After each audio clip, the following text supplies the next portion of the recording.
반갑습니다.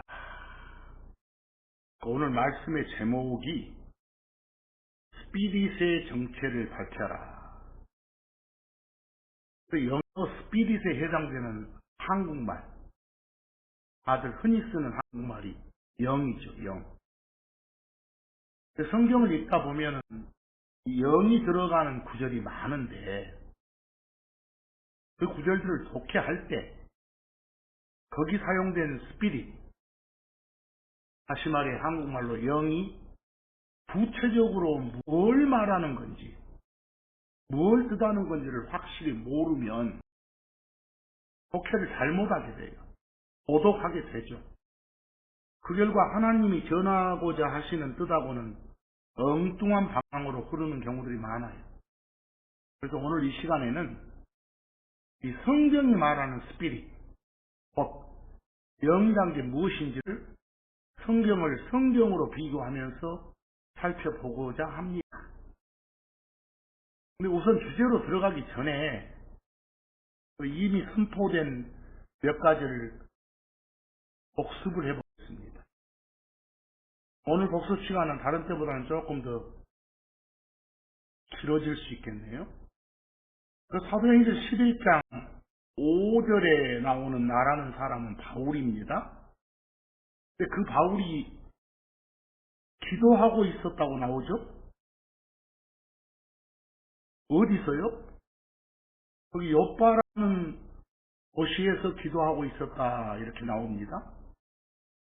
근데 거기 보면 요빠라는 도시 밖에서가 아니라 그 도시 영역 안에서 기도하고 있었다라고 돼 있으니까 당연히 예상되는 영어 전치사는 밖을 말하는 아우룹이 아니라 안을 말하는 인이겠고, 실제 킹제임스 영어 성경을 통해서 확인해 보니까 전치사가 인이라고 돼 있습니다. 여러분 이미 요나서 2장 1절을 공부할 때 수차례 밝혔지만 기도 장소를 밝힐 때 영어가 인으로 돼 있으면 그 장소 안에서라고 번역해야 상식이고, 영어가 아우롭이라고 돼 있으면 당연히 그 장소 밖에서라고 번역하는 게 상식 아니겠습니까? 우리 이미 살펴본 그 요나서 2장 1절의 요나의 기도 장소를 밝힐 때 여러분도 확인했지만 영어가 인이 아니라 아우롭이 나왔었잖아요. 그러니까 최소의 상식이 있는 자라면 당연히 요나가 그 장소 안이 아니라 밖에서 기도했었구나라고 이해하는 거였다고 그랬어요. 그런데도 불구하고 여러분이 보는 그런 번역본들을 비롯해서 하는 번역본들이 안에서 기도했다라고 오역을 해서 마치 혼이나 영이 이미 떠난 요나의 그 시체가 기도했다는 그런 우스꽝스러운 오역이 돼 있으니까 고쳐달라고 여러 번 요청한 바 있습니다. 제발 잘못된 전설에 기대지 말라고요. 자, 거기 사도행전 11장 5절 계속 하겠습니다. 거기 보니까 기도하다가 바울이 하나님으로부터 어떤 말씀을 받았다고 나와요. 근데 그 말씀을 받을 때 바울이 어떤 상태였냐? 이 세상과는 단절된 그런 상태로 하나님의 영역 안으로 들어가서 정신 똑바로 차리고 최고로 하나님께 몰입된 그런 상태였다고 말하고 있어요. 그처럼 바울의 의식이 매우 또렷한 그런 상태에서 바울이 말씀을 받고 질문도 하고 대답도 듣고 하는 그런 대화가 이어집니다. 여기 사도행전 11장 5절, 내가 요파시에서 기도하고 있다가 바울입니다. 나는 입신 상태에서 비전을 보았도다. 그런데 어떤 그릇 하나가 내려오는데 그것은 내 기퉁이에 의지하여 하늘로부터 내려지는 커다란 천, 시트 같았더라. 시트가 내려온 건 아니에요. 천이 내려온 건 아니라 그것이 내려온 거죠. 그리고 그것이 바로 바울 자신에게 왔더라. 물론 거기는 기록 안 됐지만 이런 말씀 뒤에 그 안에 있는 어떤 그 불결한 율법에서는 먹지 말라고 한 그런 짐승들을 잡아 먹으라고 하나님이 지시를 해요. 그래서 바울이 거부하죠? 못하겠습니다. 그래서 하나님이 다시 답을 주시죠. 왜 하나만 할 것이 왜 그러냐? 했고 다음에 그런 어떤 말씀들이 쭉 이어집니다. 그런 어떤 대화가 이어지려면 의식이 없는 상태에서 그런 말씀을 받았을 리가 없지요. 근데 여러분들이 보고 있는 그런 번역본 같은 데 보면 비교에 내가 욥바시에서 기도하다가 무의식 상태에서 의식이 없는 상태가 아닙니다. 또렷한 의식이 있는 상태에서 말씀을 받았다. 거기에 말씀이라고 제가 지금 언급한 것도 환상이 아닙니다. 여러분, 성경이 말하는 비전은 환상이란 뜻으로만 쓰이는 게 아니라 환상은 어떤 실현 가능성이 없는 어떤 생각이나 마음속의 상상 또는 실제로는 없는 것이 있는 것처럼 보이는 것, 이런 게 환상이잖아요. 그런 것으로만 쓰이는 게 아니라 쓰이는 경우도 있어요. 더러 성경에는요. 하지만 대부분 성경에 나오는 비전은 이 비디오하고 오디오가 합쳐진 말씀을 말합니다. 그러니까 말씀이란 뜻이죠. 앞으로 비전이 나오면 그냥 환상이란 뜻으로 쓰였으면 환상 이렇게 번역하시고, 그 뜻이 아니라 비디오가 겸비된 하나님의 말씀이란 뜻으로 쓰였으면 좀 기니까 그냥 외래의 그대로 비전이라고 번역하자는 말을 자꾸 했었습니다. 그리고 성경에 트랜스라고 나오죠. 거기다가 입신 상태라고 번역한 영어가 트랜스가 나와요. 그건 하나님하고 논리적인 대화를 주고받는 의식이 매우 또렷한 상태. 다시 말해서 하나님의 영역으로 들어가서 거기에 최고로 몰입되어 있는 상태를 말하는 영어입니다. 원래 트랜스는 어음으로 이쪽에서 저쪽으로 들어가는 것, 건너가는 걸 말해요. 이 바울이 자기 몸의 감각들을, 시각이나 청각 이런 감각들을 일시정지시키고 자신의 영이란 안테나를 통해서 하늘에서 오는 그런 말씀, 그 영상과 함께하는 그런 말씀을 똑바로 정신 차린 상태에서 다운로드 받고 있는 그런 상태다. 그런 상태로 다운로드를 받아야 하나님하고 대화하고 질문하고 명령을 듣는단 말이 되었잖아요. 그 상태는 정신이 나간 의식이 없는 상태가 절대 아니에요. 온전히 하나님의 영역으로 건너가서 하나님의 영역으로 들어가 있는 그런 상태다. 그래서 저는 거기에 트랜스 쪽을 번역할 때 그 들어간다는 뜻의 한자가 들 입자하고 하나님하고 연관된 그 단어 신자하고 써서 입신 상태라고 번역한 겁니다. 앞으로 입신 상태는 무의식 상태가 아닙니다. 해불러 하는 어떤 무아지경, 황홀경 상태가 아닙니다. 비몽사몽간이 아닙니다. 그래서 번역이 제대로 돼 있어야 말도 아닌 소리를 가지고 헛소리하는 그런 상황은 없어질 거라는 말을 여러 차례 드린 적이 있습니다. 기억나시죠? 이제 그 다음 또 한 가지 좀 복습합시다. 여기 무교절이라고 되어 있습니다. 무교절 이렇게요. 나와 있고 무교절. 무교절은 누룩 없는 빵의 명절을 간단하게 한자화 시켜놓은 용어입니다. 뭐가 없다, 들어가 있지 않다, 없을 무자하고 누룩하고 연관성 있는 거 삭힌다 할 때 교자하고 명절하고 연관성 있는 마디 절자하고 써서 그냥 누룩 없는 빵의 명절을 간단하게 무교절 이렇게들 통상으로 말합니다. 그 명절이 언제입니까? 세상 사전 보면 완전 잘못되어 있고 이상한 방향으로 흘러 있습니다. 성경이 말하는 무교절은 원칙적으로 유대인들 달력으로 첫째 달 14일부터 21일까지 8일짜리 명절입니다. 8일짜리 명절. 여러분도 잘 아시다시피 그 8일간 중에서 첫째 날 14일을 특별히 따로 떼서 유월절이라고도 부르죠. 그러니까 무교절은 14 빼고 15부터 7일간을 말한다. 이렇게들 세상 사전은 정의하는데 전설입니다. 틀렸습니다. 무교절은 14를 포함해서 21일까지 8일간입니다.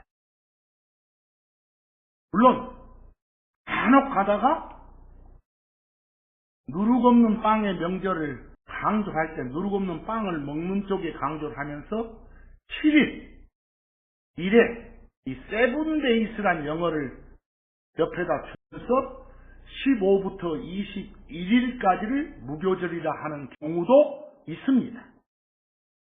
또 더러는 14, 6월절이라고 부르는 그날도 누룩 없는 빵을 먹는 명절이 분명하니까 그날만 따로 떼서 그 하루만을 무교절이라고 부르는 경우도 있습니다.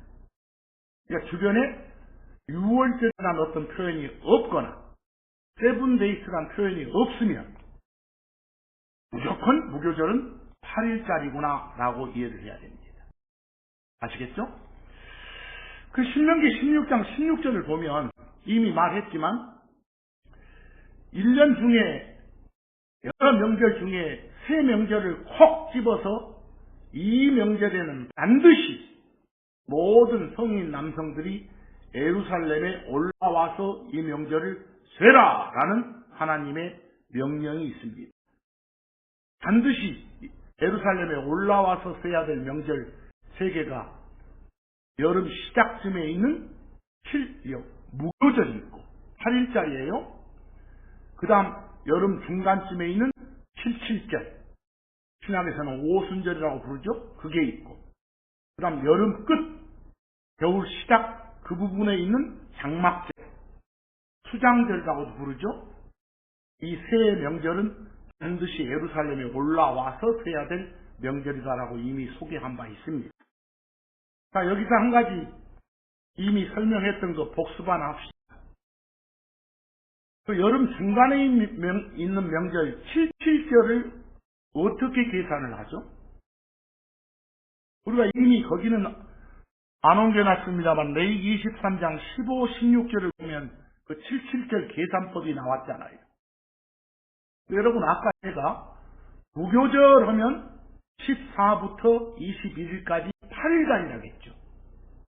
그러면 이 8일짜리 명절 중에는 항상 우리가 일, 올, 화, 수, 목, 금, 토 이런 일주일에 반드시 여기 그 사이클이 들어있겠죠. 예를 들어서 거기 14일이 일요일이다. 15, 16, 17, 18, 19, 20 이렇게 쭉 가서 20에서 토요일이 되겠죠. 여러분 유대인들은 매주 토요일 날은 아무 노동도 하지 않고 쉬는 휴일이잖아요. 성경 표현으로 안식일이잖아요. 근데 안식일이 매주 토요일 돌아오는 안식일만 있는 게 아니라고 그랬죠. 명절에 끼어있는 안식일, 특별한 안식일도 있다고 그랬어요. 그래서 여러분 77절 계산법은 뭐라겠죠? 이 무교절 속에 있는 안식일, 바로 다음날 첩보리 한 다발을 가져와서 하나님께 흔들어 바칩니다. 바로 첩보리 한 다발을 가져와서 흔들어 바치는 그날부터, 이제 그날이 1일 되는 거죠. 그날부터 시작해서 7주를 보냅니다. 77은 49일. 그런 다음에 그 다음날 하면 일요일이 되겠죠. 그게 바로 77절입니다. 제가 여기 참고하라고 그 까만 색깔의 달력을 하나 줬어요. 무교절 속에 있는 토요일 안식일 바로 다음날, 일요일 날이겠죠?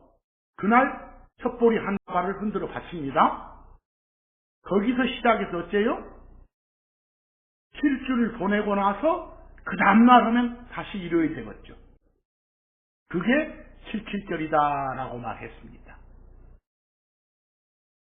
이 계산할 때 그 무교절 8일 중에서 토요일 안식일만 있는 게 아니라 무교절 8일 중에 14 바로 뒤에 15하고 맨 끝에 21이라고는 명절에 껴있는 특별한 안식일입니다. 알겠죠? 그러니까 7.7절 계산 때는 특별한 안식일을 보지 않고 토요일 안식일을 일단 잡아내고 바로 그 다음날부터 세기 시작합니다. 항상 그 다음날은 일요일이니까 일요일부터 세기 시작해서 7주 보내고 그 다음날은 또다시 일요일이잖아요. 그래서 요즘 현재도 7.7절 오순절은 항상 일요일에 있는 겁니다. 그래서 7.7절 계산법은 좀 잘 알아두시기 바랍니다. 그리고 한 가지 조심할 건 우리 무교절 쪽에 있는 그런 일반 토요일 다음에 있는 그런 일요일 날은 첩보리 한 다발. 우리가 보통 열매를 한자로 실자라 하고 처음을 초락하면 그 보리 초시를 바치는 날이고 대신 7.7절에 가서는 50일째 되는 날 그날에는 천밀로 만든 빵을 바칩니다. 천밀도 어떤 처음 나왔으니까 초고 밀은 열매니까 열매 실자 써서 초실이라고 말할 수 있겠죠. 그리고 특별히 그 7.7절을 굳이 한자로 써서 말한다면 초실절이라고도 말할 수 있습니다. 근데 잘못 알려진 전설이 저 무교절 중에 있는 어떤 날을 초실절 이렇게 표현하는 분들이 있는데 절대 그래서는 안 됩니다. 거기는 그냥 보리 초실을 바치는 어느 한 날일 뿐이고 저 7.7절은 밀초시라고 연관된 빵을 바치는 명절이니까 거기는 초실절 할 수 있지만 무교절 속에 있는 어떤 날을 초실절이라고 부르지는 않습니다. 그런 복습을 한번 해보고 이제 한 가지 바로 그 위에 있는 이사야서 53장 8절도 복습해 보겠습니다. 그 이사야서 53장 8절 여기서는 진짜 조심할 것이 영어 단어 프리즌입니다. 제가 거기 구절 제일 끝에 별표로 프리즌 적어놨죠? 그럼 제가 설명했잖아요. 잘 아는 단어, 그 학교라는 단어, school. 그 단어 앞에 더가 붙으면 그냥 학교라는 건물 말합니다. 하지만 독해하다가 그 단어 앞에 더가 없으면 학교란 건물이 아니라 어떤 수업이나 공부한다는 그런 뜻이 됩니다. 그래서 go to 다음에 더 붙은 스쿨이 나오면 학교에 볼일 보러 가는 거예요. 그러나 go to 다음에 더 없이 스쿨 나오면 수업하러 공부하러 가는 겁니다. 학생인 겁니다. 똑같죠. 프리즌도 평소에 감옥 이런 장소로 많이 쓰는데 만약에 go to 더 프리즌 하면 감옥에 볼일 보러 가는 겁니다. 연애 같은 거 하러 가는 거예요. 그러나 더가 없으면 감옥의 본래 목적은 수감해 놓는 거, 구금하고 감금하는 것이니까 그냥 수감되는 겁니다. go to 다음에 더 없이 프리즌 하면요. 앞으로 더 없는 프리즌은 감옥이 아닙니다. 구속되고 수감되어 있는 그런 어떤 상태를 말하는 겁니다. 이사야서 53장 8절의 킹제임스 영어는 프리즌에 더가 없습니다. 그런데도 불구하고 여러분들이 보고 있는 번역본에 그 화살표처럼 번역이 돼 있어요. 그는 감옥에도 가지 못하고 이사야서의 이 내용은 뭡니까? 53장은 예수님 초림하시기 수백 년 전에 이사야 대언자를 통해서 예수님 나중에 수백 년 뒤에 사람으로 오셨을 때 그 십자가에서 겪을 고난에 대해서 예언을 하는 겁니다. 우리는 이미 지나간 역사가 됐으니까 이제 어떤 고난을 겪었는지 잘 알잖아요. 그때 예수님이 겪었던 고난은 뭡니까? 부당하게 정당한 이유도 없이 체포돼가지고 구속되었고 감금 상태에서 또 빌라도에게 끌려가서 제사장한테 끌려가서 알맹이도 없는 정당한 사유도 없는 부당한 재판을 받았잖아요. 그로 인해 예수님은 데려감 당했죠. 즉 죽임 당했죠. 그걸 외워내는 겁니다. 그러니까 번역할 때 그는 구속과 부당한 구속이겠죠. 재판으로 아주 공정치 못한 그런 재판이겠죠. 그것들로 인해 데려가졌도다. 죽임 당했도다. 이 말 이런 예론을 하는 거예요. 근데 엉뚱하게 이런 데 번역을 그는 감옥에도 가지 못하고 이렇게 나갑니다. 한국말로 어떤 느낌 듭니까? 당연히 감옥을 가야 될 권리가 있는데 그런 권리가 박탈됐네? 이런 엉뚱한 오역이 나오는 겁니다. 그 핫하는 단어 프리즌 하나에 더가 없는 거 이것 자체도 파악을 못하고 한국말로 옮기니까 이런 불상사가 생기는 겁니다. 이런 것들 좀 잘 좀 파악을 해라 하는 것이 지난 시간까지 여러분한테 줬던 그런 사항입니다. 이제 조금 더 복습을 하나 더 해보겠습니다. 이스라엘에 대해서 좀 알아보고자 합니다. 여러분, 현재 여기 중동 지방에 막 요즘 전쟁 벌어지고 하는 그 이스라엘은 사실상 하나님이 인정하는 이스라엘이 아닙니다. 하나님이 인정하는 이스라엘은 반드시 다윗의 혈통이고 유다 지파에서 나온 자가 왕으로 다스리는 왕정 국가만 하나님이 인정하는 이스라엘입니다. 지금 현재 이스라엘 같은 경우는 왕정 국가 아니죠. 의원내각제죠. 총리가 실세 잡고 명목상 대통령도 있는 그런 나라입니다. 또 그 나라 잡고 있는 지금 막 방송에 떠도는 그런 통치자, 왕 아닙니다. 또 그 사람은 다윗 혈통의 유다 지파 출신도 아닙니다. 바로 껍데기만 이름만 이스라엘이지 하나님이 성경에서 인정하는 그런 이스라엘은 아니라는 것. 물론 또 역사적으로 봤을 때 이스라엘은 옛날에 바빌론한테 압제당해서 속국됐다가 그 다음은 페르시아한테 속국됐다가 그 다음은 그리스한테 속국됐다가 로마한테 됐다가 쭉 그런 순서로 흘러왔잖아요. 그리스 제국한테 그 속국으로 살던 당시에 예수님 오시기 한 150년 전에 잠깐 여러분이 알고 있는 하스몬 왕조라고 해가지고 그 후손 그 마카비 형제가 독립국가 형태를 이렇게 세웠던 때가 있었어요. 하지만 그들도 유다 지파가 아닙니다.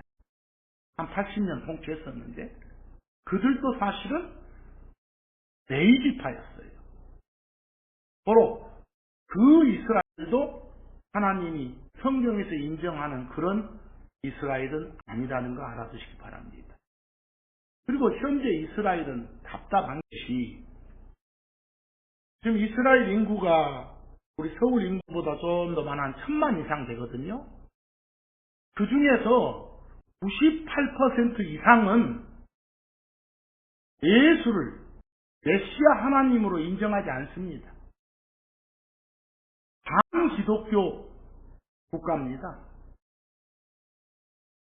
1000만 중에 불과 한 1, 2% 정도만 인정합니다. 껍데기 이스라엘이에요. 현실을 잘 알고 판단하시기 바랍니다. 그렇죠? 그런데 성경에는 이스라엘의 어떤 그 미래 운명에 대해서 이스라엘을 완전히 버리시지는 않잖아요. 하나님이 언젠가 회복시켜준단 말이 나오잖아요. 그런 말이 나올 때 한 가지 꼭 좀 알아둬야 될 개념이 거기 누가복음 21장 24절에 나온 이방인들의 때입니다. 이방인들의 때 하면 이방인들이 설치는 기간이에요. 이방인들이 이스라엘을 짓밟는 기간이에요. 뭐 언제부터 언제까지냐? 설명드렸잖아요. 저 이스라엘 남쪽 유다가 바빌론한테 완전히 멸망한 그때부터 이방인들의 본격적인 설침이 시작된 거예요. 유대인들을 짓밟는 본격적인 시작이 그때부터예요. 그때부터 언제까지 쭉 이어져서 우리 데려가고 난 다음에 7년 동안 땅에 큰 환란이 있죠. 그리고 나서 우리랑 함께 땅에 지상 재림하시죠. 예수님이 그 지상 재림할 때까지, 그때까지 총 기간을 가리켜 이방인들의 때 이렇게 말합니다. 근데 거기 때를 말할 때 때를 말하는 영어 타임에 복수형으로 s가 붙었죠. 그 말은 그 이방인들이 설치는 기간이 여러 마디로 여러 조각으로 이루어진다는 걸 느낌상 알려주기 위한 하나님의 표현입니다. 그냥 편의상 이방인들의 때라고 하지 마. 누가복음 21장 24절 뭐라고 합니까? 예루살렘은 이방인들에게 짓밟힘 당하리라. 이방인들의 때들이 채워질 때까지, 지금 이방인의 때라고 정해놓은 그 기간이 끝날 때까지 짓밟힘 당하리라 라고 되어 있습니다. 그럼 지상 재림 하는 순간 회복시켜주는 거예요. 그래서 이방인들의 때가 언제부터 언제까지 좀 파악하기 바랍니다. 여기 에레미야 30장 7절도 보면 야곱의 고난의 때라고 나옵니다. 특히 이방인들의 때, 이방인들이 유대인들을 짓밟는 기간, 그 설치는 기간 중에서 맨 끝에 그 지상재림하기 직전에 7년간 그 7년의 환란 기간을 가리켜서 이스라엘이 야곱이 고난당하는 때라 해서 야곱의 고난의 때다라고 말한다고도 이미 설명한 바 있습니다. 근데 여기서 한 가지 참고적으로 여러분들 알아둘 것이, 이 야곱의 고난의 때라고 하는 그 7년간 무슨 일이 있을 것인가? 아주 처참하게 그 전에도 이스라엘은 유대인들한테, 이방인들한테 짓밟힘 당했지만 그때는 더 처참하게 짓밟힘 당하는 그런 기간이에요. 그게 끝나고 난 다음에는 어떤 일이 있을까? 끝날 즈음에, 그 7년 환란 기간이 끝날 즈음에 어떤 일이 있을까? 하나님께서는 일단 전 세계 민족들 사이에 흩어져 사는 유대인들, 그럼 하나 물어봅시다. 상식으로 잘 알고 있다고 그랬죠. 흩어져 있는 유대인들을 그리스어로 뭐라고 해요? 디아스포라. 디아스포라. 그러니까 하나님께서는 일단 전 세계 민족들 사이에 있는 디아스포라들을 하나님의 초자연적인 그런 권능으로 모아요. 한 군데 모아. 그런 내용들이 이미 예언이 돼 있어요. 한번 참고를 봅시다. 그 이사야서 11장 12절 보면 지금 거기 참고에 나와 있는 구절들은 제가 지금 까만 색깔로 안 해놓고 다들 그냥 보라색 비스꾸름 그냥 해놨죠. 거기는 제가 번역을 손보지 않고 여러분들이 보고 있는 번역본에 있는 표현을 그냥 그대로 옮겨놨습니다. 참고만 하시라고요. 여기 참고 이사야서 11장 12절 보면 저 까맣게 된 부분, 그 두껍게 된 부분, 이스라엘의 쫓긴 자들을 모으시며 땅의 사방에서부터 온 세계로부터 유다에 흩어진 자들을 함께 모으시리라. 이 7년 환란이 끝날 즈음에 있을 일들입니다. 디아스포라들을 모은다고 하시잖아요. 근데 그 밑에 에스겔서 20장 34, 35절을 보면 모을 때 부드러운 소식이 아니라 어떤 진노와 경노를 통해서 모으신다고 34절에 나와 있어요. 다시 말해서 7년 환란기라는 그런 대재앙을 통해서 그들을 이방 땅에서 끄집어 내신다는 거예요. 그럼 35절 가보면 어디로 끌어내냐, 어디로 모으냐, 이 모인 장소가 매우 중요하거든요. 그 약속의 땅인 이스라엘 본토, 이스라엘 내부가 아니라 일단 이스라엘 밖인 광야로 모으신다고 해요. 이스라엘 국경선 바깥에 위치한 광야에다가 전 세계 디아스포라를 통째로 집결시킨다고 해요. 거기다가 그 에스겔서 봅시다. 또 강한 손과 뻗은 팔과 쏟아붓는 경로로, 부드러운 방식 아니죠? 너희를 백성들에서 데리고 나오며 너희가 흩어져 거하던 나라에서 너희를 모은다 하죠? 35절 보니까 어디로 모아요? 광야로.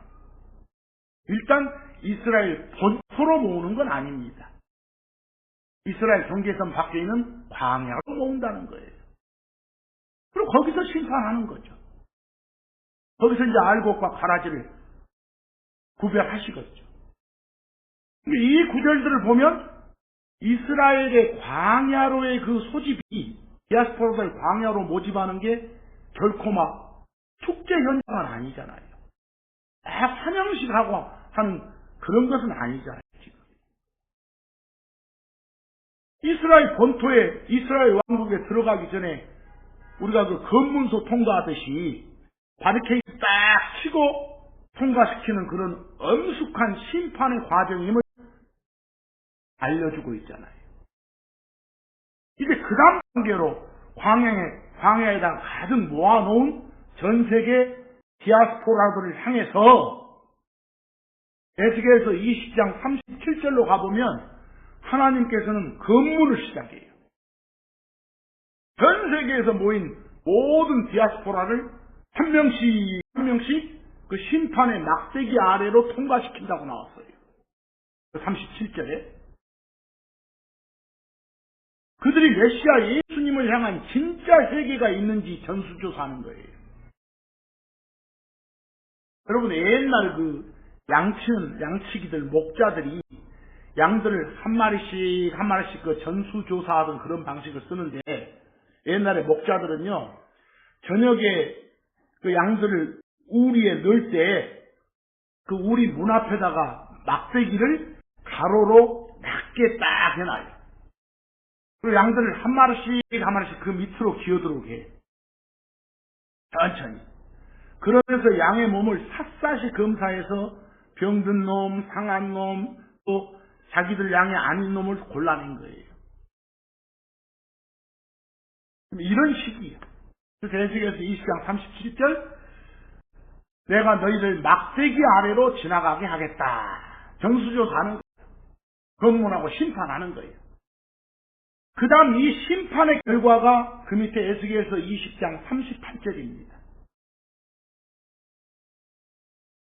바로 심판의 결과가 알곡과 가라지를 가르는 거예요.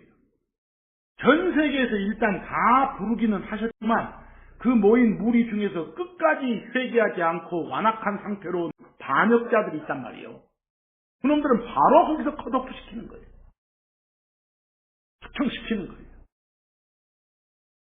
그리고 거기서 컷오프된 자들은 이방 땅에서 탈출하는 기적은 맛보았겠지만 진짜 최종 목적지인 이스라엘 본토, 이스라엘 땅에는 한 발짝도 들이지 못하게 된다는 거예요. 여러분, 옛날 그 이집트 탈출 당시 그 출애굽 1세대들, 그 불신에 물든 자들 광야에서 다 죽고 가나안에 못 들어갔던 그런 역사의 완벽한 재현이에요. 그 에스겔서 20장 38절 보세요. 반역하는 자들, 범부하는 자들은 제거한다고 하잖아요. 그 자들은 이스라엘 땅으로 들어가지 못한다고 하잖아요. 그렇죠? 이런 식의 과정이 있을 거다. 언제요? 그 야곱의 고난의 때가 끝날 쯤에. 거의 우리가 잘 아는 7년 환란 끝쯤에 이런 일이 있을 거다라고 예언이 돼 있어요. 여기서 주의할 점이 있어요. 지금까지 본 이 에스겔서 20장은 디아스포라들을 광야에 모아서 컷오프시키는 상황이고, 나라에 있던 디아스포라들을 광야에 모아서 컷오프시키는 상황이에요. 근데 거기 밑에 있는 스가랴서 13장은 좀 달라요. 스가랴서 13장은 그 이스라엘 본토 안에 있는 거주자들에 관한 내용이에요. 에스겔서 20장은 본토 안에 있던 거주자들 말고 다른 데서 데려온 소집시킨 디아스포라들 말하고, 스가랴서 13장은 본토 안에 거주하는 자들에 관한 것이고, 스가랴서 13장 8절에 보면 그 온 땅이라고 나오거든. 이것을 속으면 안 돼요. 8절에 그 온 땅, 이 말은 여기 안 나왔지만 1절에 가보면 다윗의 집, 즉 예루살렘 거주민들 이러고 나와요. 본토에 거주하는 사람들을 가리키는 내용이 스가랴서 14장이거든요. 그래서 여기 그 온 땅은 그냥 이스라엘만 말하지 전 세계가 아니라는 거. 그럼 이스라엘 본토에 거주한 자들은 어떻게 되느냐? 거기 봅시다. 그 온 땅에서 이스라엘 전체에서 그 안에 3분의 2는 끊어져. 와. 이스라엘 본토에 거주하고 있는 자들도 이 7년 환란 끝날 쯤에 3분의 2는 컷오프 시킨다는 거예요. 3분의 1만 남겠죠? 근데 그 3분의 1도 9절 보니까 불 가운데를 지나가고 단련시킨다는 거예요. 훈련시킨다는 거예요. 진짜 회개하고 예수를 참 메시아로 참 하나님으로 이렇게 인정할 때까지. 3분의 1 중에서도 또 컷오프된 놈도 또 있겠죠. 그래서 완전 회개하고 주는 내 하나님이십니다. 예수님 당신이야말로 참 메시아 하나님이십니다. 이렇게 고백할 때까지. 그러니까 아까 말한 그 에스겔서 20장 저 이방 땅 디아스포라 탈출자 중에 얼마 정도가 광야 검문소 통해서 살아남을지 성경에 그건 표현 안 되어 있어. 그래서 스가랴서 13장에 나온 그 한 3분의 1 정도는 일단 살아남아서 광야에서 또 검문소 통과를 해야 된다 이렇게 나왔잖아요. 이것들은 이스라엘 본토 거주자에만 그냥 넣을 것이고. 그래서 로마서 그 11장 26절 같은 게 읽을 때 온 이스라엘이 구원을 받으리라 이 말을 오해해가지고 그냥 이스라엘 국적만 가졌으면 그 이스라엘의 혈통만 되면 다 살려준단 말이래 이렇게 하면 안 돼. 그래서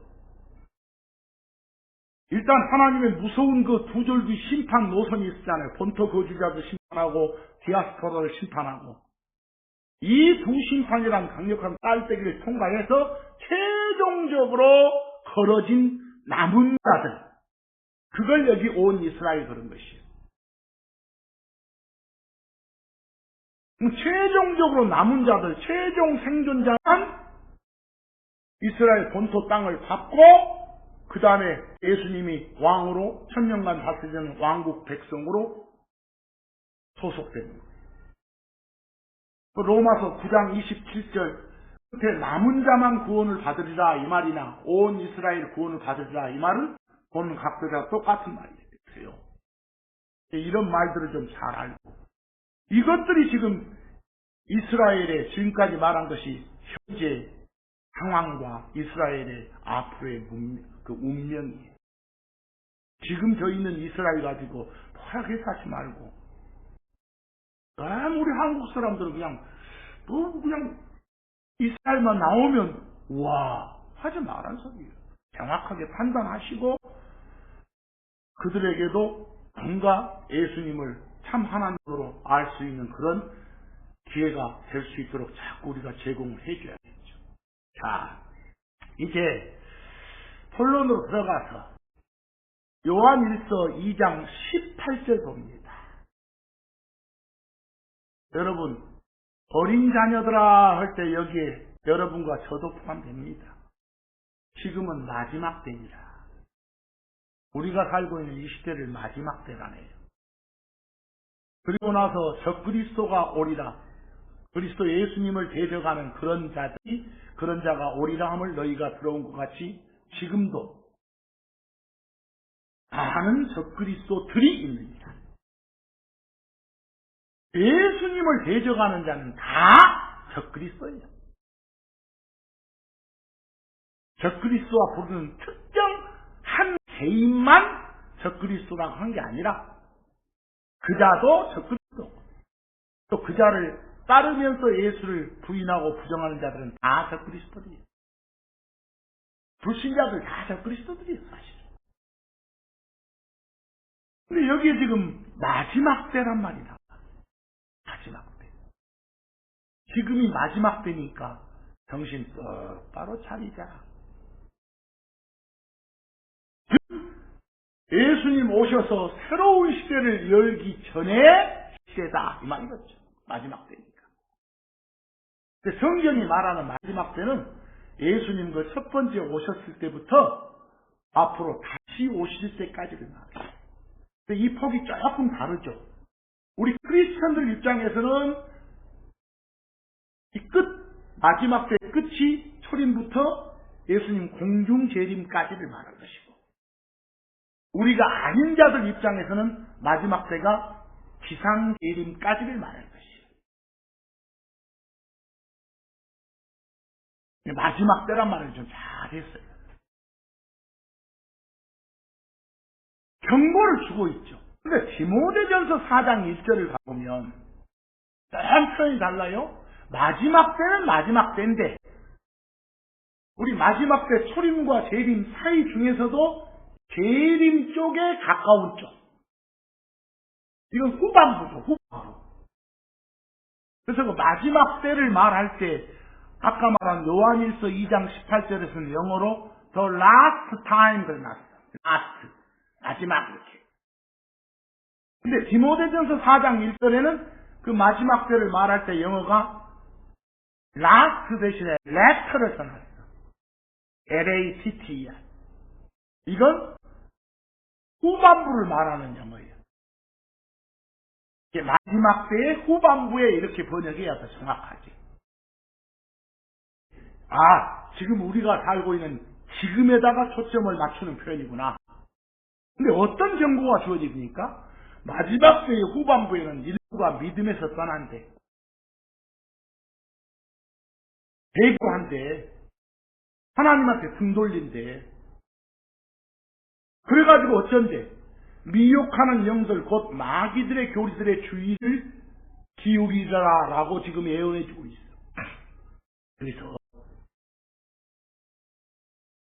그러니까 조심하라 이렇게 경고해주고 있어. 근데 무엇에다가 주의를 기울인다게? 무엇에다가 주의를 기울인다고? 거기 비교해 보면 여러분들이 보는 번역본이에요. 저 끝에 보니까 미혹하는 영들과, 미혹한단 말이 뭐예요? 막 꼬드겨서 헷갈리게 만드는 거예요. 정신없게 만드는 거예요. 홀려서 갈팡질팡하게, 홀려서 헷갈리게, 그렇게 만드는 게 미혹하는 거예요. 그런 영들과 마귀들의 교리들의 주의를 기울일 것이다라고 예언하네. 그럼 거기는 두 가지가 있어.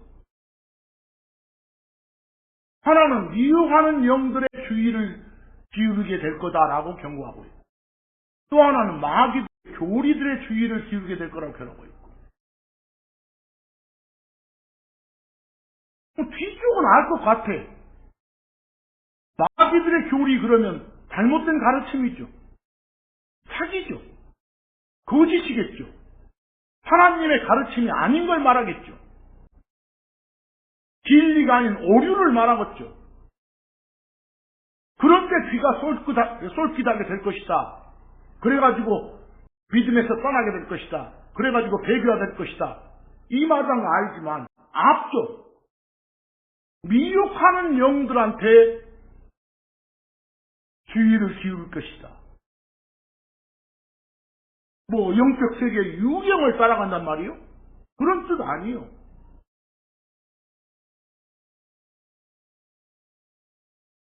실제 비교에 나온 여러분들 번역본의 번역본 가지고는 무슨 말인지 모르겠어.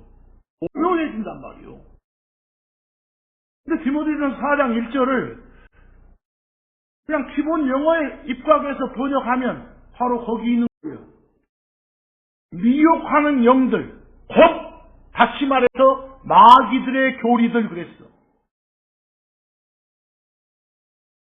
영 이퀄 교리 이 말이에요. 거기는 즉 홀려서 헷갈리게 만드는 그런 영.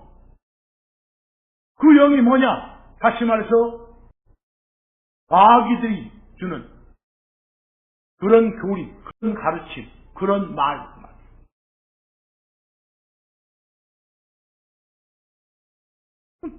공식이 하나 나오잖아. 영 이퀄 교리구나. 영 이퀄 가르침이구나. 영 이퀄 말씀이구나. 이렇게 보시오. 마귀들의 숨결이 자기들 쫄개들의 인간 새끼들 입을 통해서 막 뿜어내는 그런 거짓된 말, 그런 애교를 유도하는 교리들, 이것에 주의를 기울이게 될 거라는 거예요. 여기서 이게 마지막 때의 후반부에 우리 교회가 마주할 진짜 전쟁은 교리 전쟁이요, 말 전쟁이라는 거예요. 하나님을 대적한 자들은 언제나 항상 매력적이고 고상하고 뭔가 인간의 육신을 유익하게 해줄 것 같은 달콤한 그런 말, 그런 교리, 그런 가르침에 가짜 옷을 입고 다가와. 그들의 인격이나 외모에 속아가지고 그들이 던지는 그런 미혹의 영들, 홀려서 헷갈리게 하는 말들, 홀려서 갈팡질팡하게 만드는 그런 교리들에 귀를 내주지 말란 말이에요. 여러분, 실제 성경 구절을 읽고도 뭔 말인지 모르면 그건 뭔 필요 있어? 좋은 말이네 하고 넘어가? 특히 우리가 영이란 단어, 영어로 스피릿이란 단어를 직면할 때 우리 인간의 얄팍한 상식으로 막 뭉뚱그려 생각하잖아요? 그럼 성경은 영원히 풀리지 않는 난제로 남게 돼요. 성경에서 스피릿은 문맥에 따라 철저히 구별돼. 이거 잘 파악하셔야 돼. 좀 힘들지만 들으셔야 돼. 여러분들이 흔히 영이라고 번역하는 그런 스피릿, 일단 다 번역은 영 이러고 돼 있어. 근데 문맥에 따라서 그 영이 구체적으로 뭘 말하는지가 달라져. 하나 구별해 봅시다. 우리가 사람은 영과 혼과 몸으로 돼 있다고 하죠? 그때 영은 인간을 구성하는 그런 영혼 몸 중에 하나를 말하는 영이에요. 그런 영만 있어? 우리가 섬기는 삼위일체 하나님, 세 분 한 하나님, 각각을 구별하기 위해서 한 분은 아들, 한 분은 아버지, 한 분은 영, 이렇게 부르잖아. 영 하나님 성령 그러잖아. 삼위일체 하나님 중 한 분의 호칭으로 쓰는 영도 있어.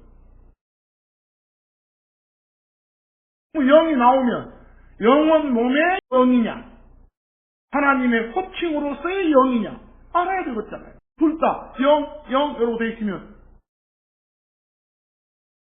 겉으로는 잘 모르겠으니까. 그런 것만 있어. 우리 영혼 몸을 가진 사람 자체를 어쩔 때는 혼 그러죠. 잃은 혼이, 이걸 어기는 그 혼은 죽으리라. 할 때 혼은 사람 자체를 가리켜. 사람, 인간 자체를 가리켜 혼이라 하듯이 우리가 사람과 대조적인 뭐 천사니, 그룹이니, 스라비니 하는 그런 신들,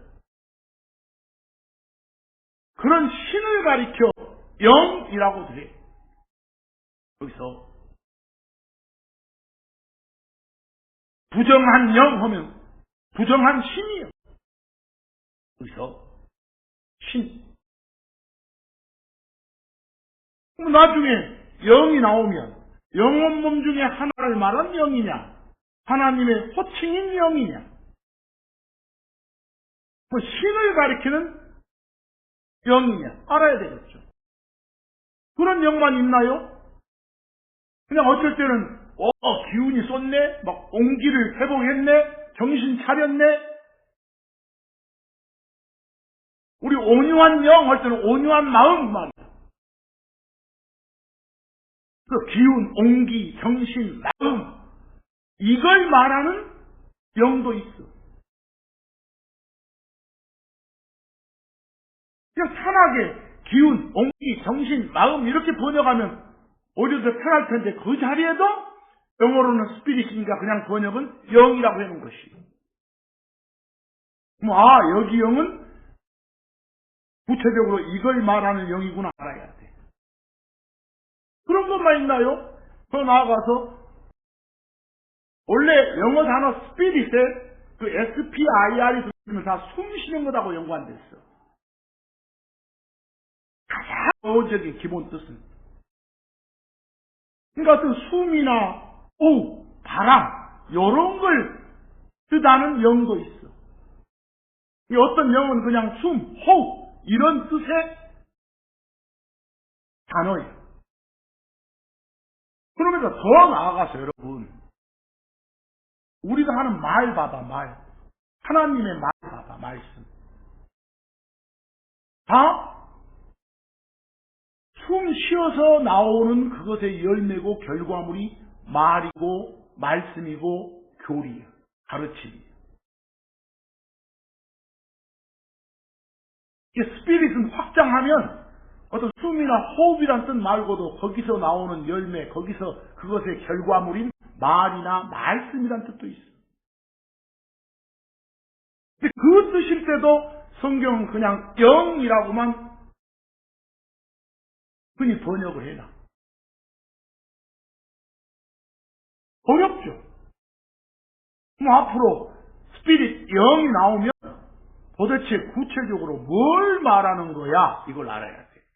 제가 번호를 매겨놨어. 1번, 데살로니가전서 5장 23절. 거기에 나온 영, 스피릿은 뭐예요? 너희의 온 영과 혼과 몸이 우리 주 예수 그리스도의 오심까지 흠없이 보존되기를 내가 하나님께 기도하노라 하고 바울이 말하고 있어? 너희가 온전히 보존되기를. 이 말을 좀 세부적으로 너희의 영과 혼과 몸이 이렇게 했어. 여기 영은 사람을 구성하는 영혼 몸 중에 하나인 뭐요? 영이라는 게 명확하잖아. 이제 2번 가봐. 창세기 1장 2절. 영 하나님께서 물들의 표면에서 움직이셨더라 그랬어. 삼위일체 세 분 한 하나님 중에 한 분의 호칭은 Father, 한 분의 호칭은 Son, 또 한 분의 호칭이 Spirit. 여기 영은 바로 성령님, 하나님의 호칭이요. 1번의 영은 영혼 몸의 영이고 2번의 영은 하나님의 호칭으로서의 영이고 다르잖아요. 3번 가봐. 베드로전서 3장 19절. 예수님 십자가 사건 뒤에 몸은 무덤에 시체로 있었지만 손은 땅 아래로 가셨잖아.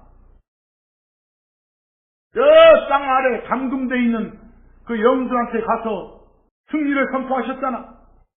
그렇죠? 그럼 베드로전서 3장 19절의 영이 누구요? 20절, 21절 보면 나오죠. 저 노아의 날들의 그 남자 새끼들 못 믿고 하고 막 여자들 더럽혔던 그런 못된 천사들, 그 신들, 그럼 여기 영은 누구냐고? 그냥 신을 말하는 신이에요. 신. 거기 갇혀있는 신들한테 가서. 사람이 아니에요, 이것은. 사람하고는 전혀 상관없어. 거기 별표도 요한복음 4장 24절 보세요. 거기 영이 2번이나 나오죠. 설명한 바 있죠. 우리가 섬기는 하나님은 인간 아니요, 신이요. 하나님은 신이시니라고 표현할 자리에 하나님은 영이시니라고 표현했잖아요. 여기 영은 뭐라고? 신이란 뜻의 영이요. 근데 그 다음에 봐봐. 그분께 경배하는 자들은 영 안에서. 여기 영은 뭐요? 다시 태어난 사람의 영이요. 영 안에서 경배 드려야 된다고 하는 다시 태어난 사람으로서. 그러지도 못한 놈이 경배 드리면 안 되니까. 또 진리 안에서 말은 하나님의 말씀 안에서. 사람대로. 우리가 생각하는 방식으로가 아니라. 그리고 베드로전서 3장 19절의 영이나 요한복음 4장 24절 앞쪽의 영은 신을 말하는 거예요. 요한복음 4장 24절의 뒤쪽의 영은 다시 태어난 사람의 영, 영혼 몸 중의 영 말하는 거예요. 헷갈리지 않아야 돼요. 4번 가봐. 사사기 15장 19절. 삼손 이야기죠? 나기 쪽에서 거기에 고인물 이렇게 완전 혼절한 삼손한테 주니까 삼손이 그가 마신 후에 삼손의 영이 돌아왔다고 했잖아요. 또 회복됐다고 정하지. 혼절했다고.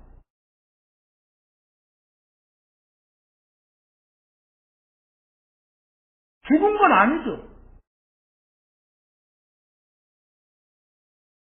떠났던 영이 돌아온 건 아니지.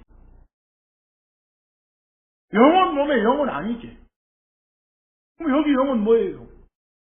잃었던 정신을 찾은 거예요. 기운을 찾은 거예요. 온기를 회복한 거예요. 영이라고 번역을 하지만 속뜻은 뭐예요?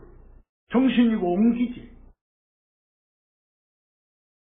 잠언 16장 32절도 봐보세요. 무슨 말인가?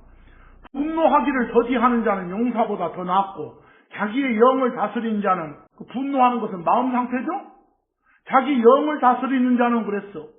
자기 마음을 다스리는 자는 그 말이에요. 지금 4번에서 보고 있는 영은 정신이나 마음을 쓰다는 영이잖아요. 여기까지 영들 뭐 있어? 영혼 몸 중에 하나인 영을 말하는 경우도 있고, 즉 하나님의 호칭으로서의 영도 있었고, 또 신을 말하는 영도 있고, 또 정신이나 마음을 말하는 영도 있고, 이걸 구분하시라고. 이제 5번 가봐. 야고보서 2장 26절 야고보는 정말 믿음이 있으면 그 믿음에 걸맞은 행동이 나타나야 진짜 믿음이 있다는 걸 알 수 있잖아. 이걸 강조하기 위해서 들어준 예가 뭐예요? 사람이 어디에 누워있어. 그럼 그 사람 코에다가 딱 손가락 갖다 대봤더니 여기 바람이 나와. 숨결이 보여. 근데 그게 안 보이면 그건 시체잖아. 있으나 마나한 거잖아. 겉으로 드러나는 뭔가가 없으면. 지금 이 말을 강조한 것이니까 거기 영이 없는 몸이 죽은 것 같이 그랬잖아. 믿음 없는 행위도 죽은 것이다. 이때 영은 뭐예요? 말 그대로 숨이요, 숨결, 호흡. 그건 시체지. 없습니다. 그러듯이 믿음도 겉으로 드러나는 뭔가가 없으면 그게 믿음이겠냐? 가짜지? 이 말이에요, 지금. 그 비교처럼 개혁성경처럼 뭐 스피릿을 영혼 이러지 말고 영 다르고 다르니까. 그 욥기 27장 3에서 4절 보세요. 그 뭐라 거기 나오네 거기에. 브렉스가 숨이죠. 호흡. 내 숨이 내 안에 있는 곧 다시 말해서 하나님의 영이 내 콧구멍들 안에 있는 동안 내내 됐어. 뭐 읽어보니까 내 숨이 내 안에 있다 쪽하고 이걸 풀어서 곧 다시 말해서 하나님의 영이 내 콧구멍들 안에 있다. 서로 이퀄 관계예요. 그럼 숨이 바로 영이구나 이렇게 알잖아. 내가 시체 되기 전까지는 내 입술이 사악한 것들을 말하지 아니하겠다 이렇게 약속드리는 말이잖아. 정확하게 성경이 성경을 말하고 있죠. 거기 욥기 20장 3절 보니까 뭐 이퀄 뭐라고? 숨 이퀄 영이라고.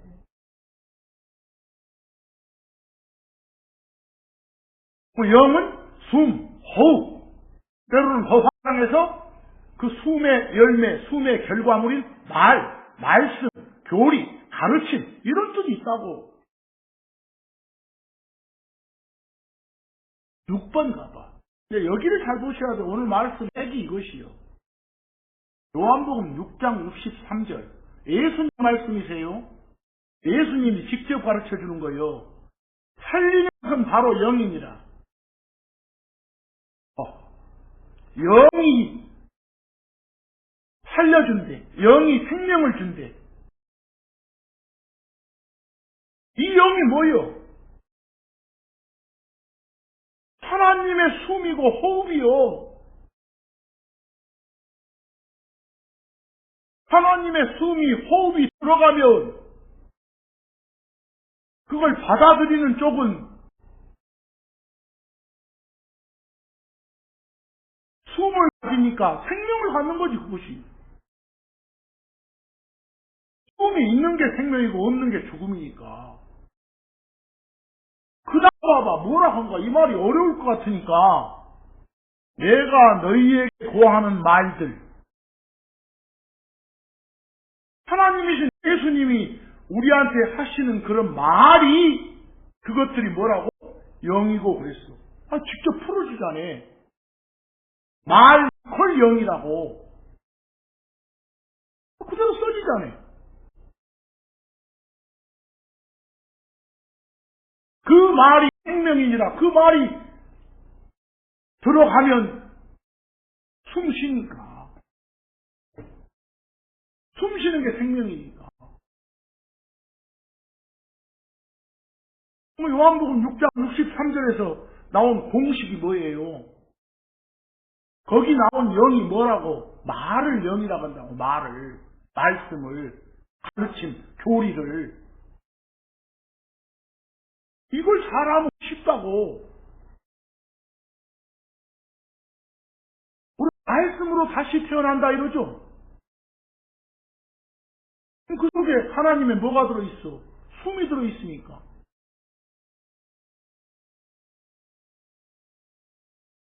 숨 들어있는 말씀이니까.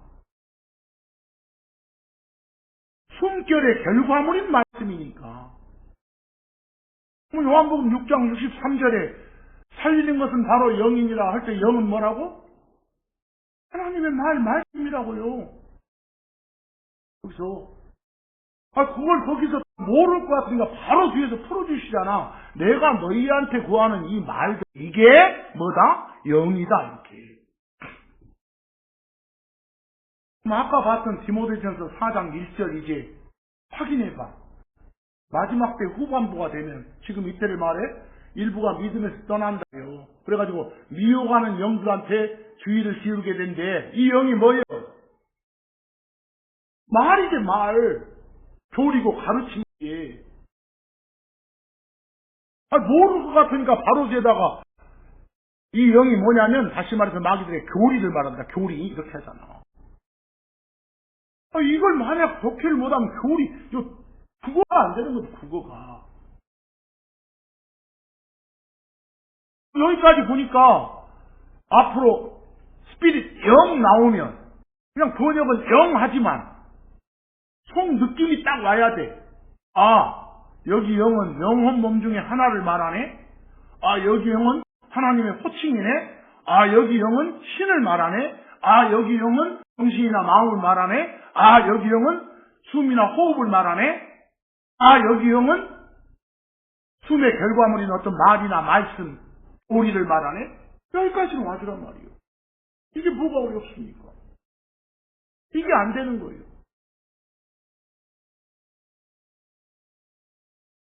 그리고 요한복음 6번 63절에 보면 살린다 할 때 영어가 quicken 나왔죠.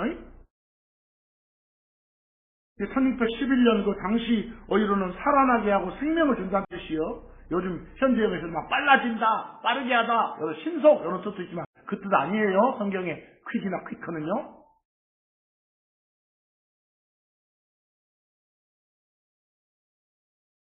그러니까 요한복음 6장 63절을 그대로 요한일서 4장 1절에 대입하면 스피릿은 말이란 말이구나, 교리란 뜻이구나, 이렇게 알 수 있잖아요. 거기서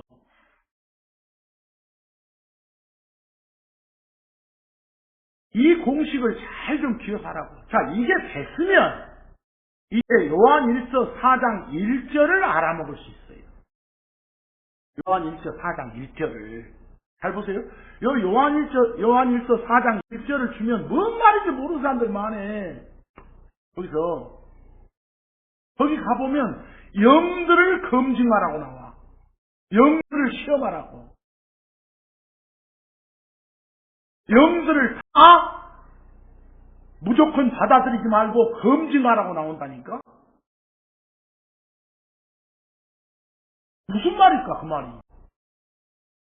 거기 나온 영이 뭘까? 아까 한 6가지 정도로 분류한 것 중에 어디에 해당될까? 그 말이에요. 사랑받는 자들아, 각각의 영을 다 믿지는 말라. 누가 막 하나님의 말씀이라고 이놈 저놈 다 뭐라고 떠들어. 그 중에는 진짜 하나님의 말씀도 있고 완전 거짓 말씀, 어떤 마귀들의 교리도 있어. 선포되는 말이라고 해서 다 믿지는 말라 이 말이에요. 오히려 그 선포되는 말들이 하나님께 속하는지 그 영들을, 그 말들을 점검하라, 검증하라 그랬어. 왜냐하면 많은 거짓 예언자들이 세상에 나가 있기 때문이다 그랬어. 그럴듯하게 보이는 목사가 선포한다고 다 그 말 다 받지는 마라 말이에요. 검증하라고. 그래서 여기 영이 뭐라고요? 말이라고, 말씀이라고. 막 떠들어가는 어떤 유령 같은 거 아니라고. 뭐 마귀 아니라고. 여기 나온 영이 바로 숨의 결과물인 말이라고. 인간이든 하나님이든 내면에 있는 숨이, 호흡이 밖으로 터져 나올 때 생기는 열매가 바로 말이잖아요. 사람이 숨 안 쉬면 말할 수 없잖아요. 이 폐에서 나오는 숨이 성대를 울려가지고 입 밖으로 나갈 때 말인 거예요. 하나님 말씀도 마찬가지예요. 그래서 이 성경의 모든 기록이 어째요? 그 성경이라는 책 속에 있는 기록, 말들은 다 하나님의 영이라는, 숨이라는 깊은 호흡이 밖으로 뿜어져 나와가지고 소리와 글자라는 형태로 고차가 된 거예요, 지금. 이게 성경 기록이에요. 금방 본 요한일서 4장 문맥을 조금 더 읽어보면 그 4장 2절에서 3절, 6절도 제가 옮겨놨어요. 사실은 이 사도 요한 역시 스피릿이, 영이 말이라는 뜻, 교리라는 뜻으로 쓰고 있다는 것을 스스로 증명하고 있는 데가 나와. 그래서 여기 봅시다. 예수 그리스도께서 육체를 입고 오신 것을 시인하는 각각의 영은 다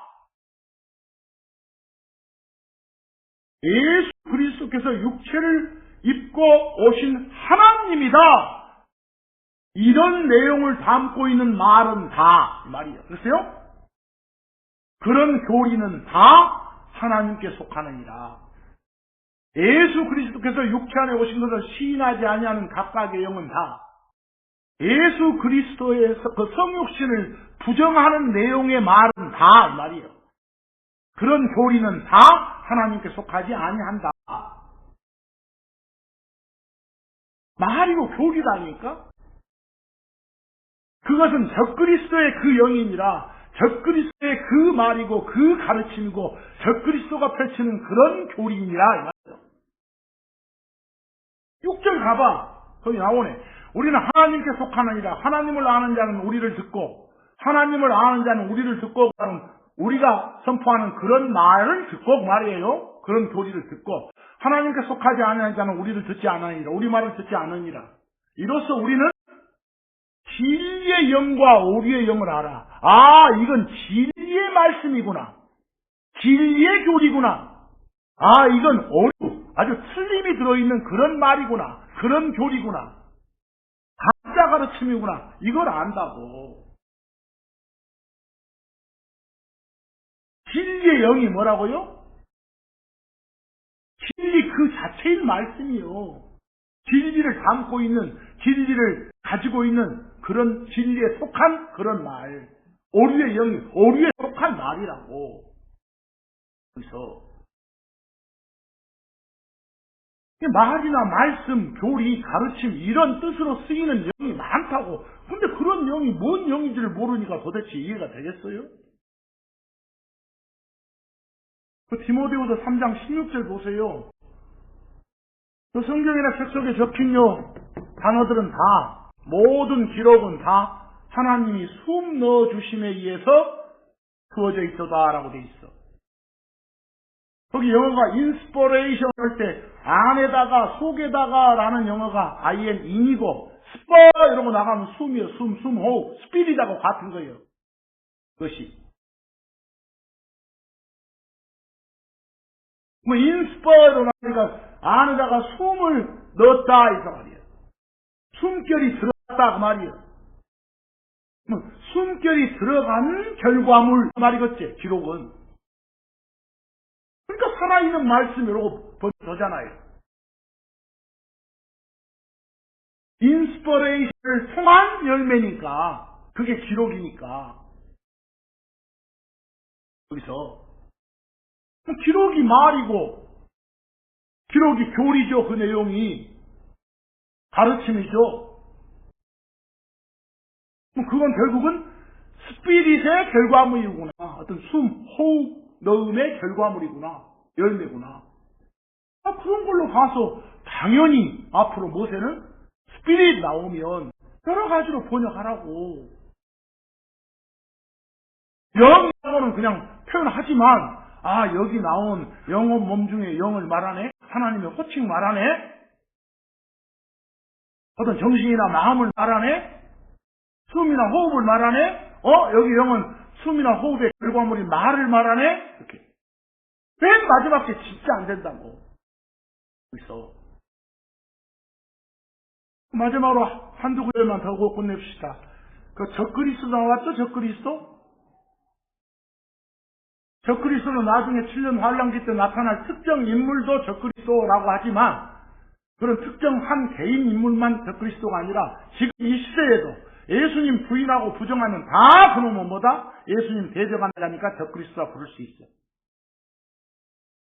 요한일서 2장 22절 예수님이 그 그리스도이심을 부인하는 자 외에 누가 거짓말쟁이냐 그랬어. 예수님이 그리스도, 예수님이 메시아 하나님이다를 인정하지 않으면 다 적그리스도예요. 다 거짓말쟁이고 사기꾼이에요. 그러니까 이스라엘 현실이 뭐였어? 98% 이상이 메시아로 인정 안 하잖아요. 다 적그리스도고 다 사기꾼들이다니까.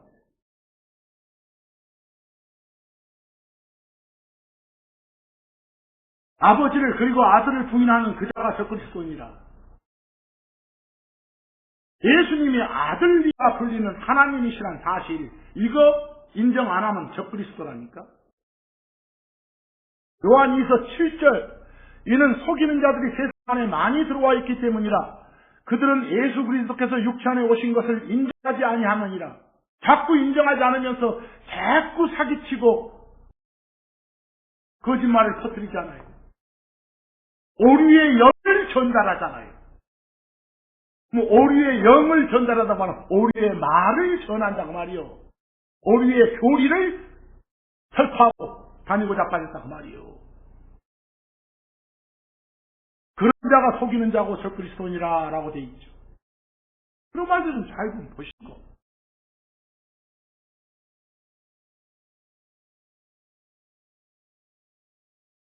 여러 가지 복습사항도 있었지만 오늘 가장 중요했던 것은 이 영이라고 번역되는 영어 스피릿. 그 스피릿에 해당되는 그냥 대표적인 한국말은 영인데 앞으로 영이 나오는 순간 구체적으로 뭘 말하냐, 뭘 나타내는 영이냐 잘 알아. 그 중에서도 가장 사람들이 잘 파악 못한 게 뭐냐고?